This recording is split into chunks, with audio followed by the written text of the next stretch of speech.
পাতুলে পুকুর বোঝানো নিয়ে একটি চাঞ্চল্যকর অভিযোগ উঠল জমি দুষ্কৃতীদের বিরুদ্ধে।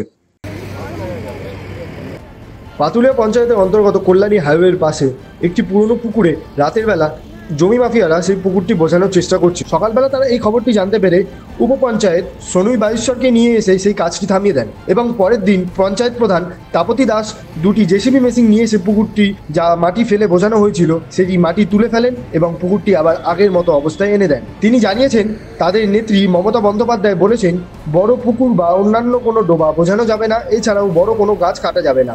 এই পুকুর বোঝানোর কাজটি যেই দুষ্কৃতী দল করেছে তিনি তাদের ধরবেন বলে জানিয়েছেন এবং তাদের ওপর যথাসম্ভব পদক্ষেপ নেবে বলে জানিয়েছেন তিনি। বাংলার মুখ্যমন্ত্রী মমতা বন্দ্যোপাধ্যায় যেমন প্রত্যেকটা কথায় কথায় বলেন যে গাছ কাটা এবং পুকুর ভরাট করা এগুলো আইনত দণ্ডনীয়, সে যেই করুক না কেন তার বিরুদ্ধে ব্যবস্থা নেওয়া হবে। আমাদের বিধায়ক মাননীয় শোভনদেব চট্টোপাধ্যায় দেখবেন যে কোনো উৎসব অনুষ্ঠানে গেলে তিনি বারবার অনুরোধ করেন যে আগামী প্রজন্মের কথা ভেবে পুকুর যেন ভরাট না করা হয়, বড় বড় গাছ যেন না কাটা হয়। আমরা সেই নির্দেশ অনুযায়ী এই পুকুরটা যেটা জলা জমি ছিল এটা আমাদের ব্যারাকপুর টু পঞ্চায়েত সমিতির আন্ডারে, সমস্ত এই বাস স্ট্যান্ড থেকে শুরু করে দেখছেন পুরোটাই আমরা পঞ্চায়েত সমিতি থেকে দেখভাল করি।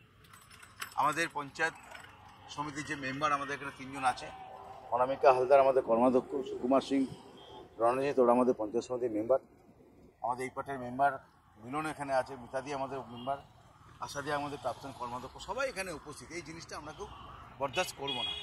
মুখ্যমন্ত্রীর নির্দেশ, আমাদের বিধায়কের নির্দেশ, এটা ভরাট করলে যেমনি একটা দৃষ্টিকোণ জলাজমি ভরাট হচ্ছে, দ্বিতীয় কথা এখান থেকে যে জলটা পাস হতো, জলটা পাস হওয়া বন্ধ হয়ে যাওয়ার ফলে এই শীতকালে উঁচু জায়গায় জল জমে আছে, যেগুলো আমরা প্রশাসনিক পদে থেকে মানুষের কাছে আমরা জবাবদিহি করতে পারছি না। আমাদের পাতুলিয়া পঞ্চায়েতের মাননীয় প্রধান এখানে এসেছিলেন, তিনি তার তীব্র বিরোধিতা করেছেন। সুতরাং আমরা সর্বস্তরের জনপ্রতিনিধি যারা আছি আমরা সবাই মিলে অন্তত এইটুকুই করেছি যে এটা কিছু করতে দেবো না। আমি পঞ্চায়েত সমিতির সভাপতি হওয়ার পরে শুধু এইটা না, আরও 2-3টে বড় বড় জায়গা যেগুলো ভরাটের অভিযোগ আমার কাছে এসেছিল। আপনি জানবেন কিছুদিন আগে খেপলির বিলের একটা বড় ষড়যন্ত্র করে একটা বড় জমি ওখানে ভরাট করার চক্রান্ত চলছিল। আমি খবর পাওয়া মাত্রই বিডিও সাহেবের সাথে কথা বলে আইনত ব্যবস্থা নিয়ে সেটা আমি বন্ধ করেছি এবং আমাদের দলেরও নির্দেশ যে এই জিনিস আমরা করতে দেবো না। তাই আজকে মানুষকে কথা দিয়েছিলাম যে জলাজমিতেই আমরা ফিরিয়ে দেবো।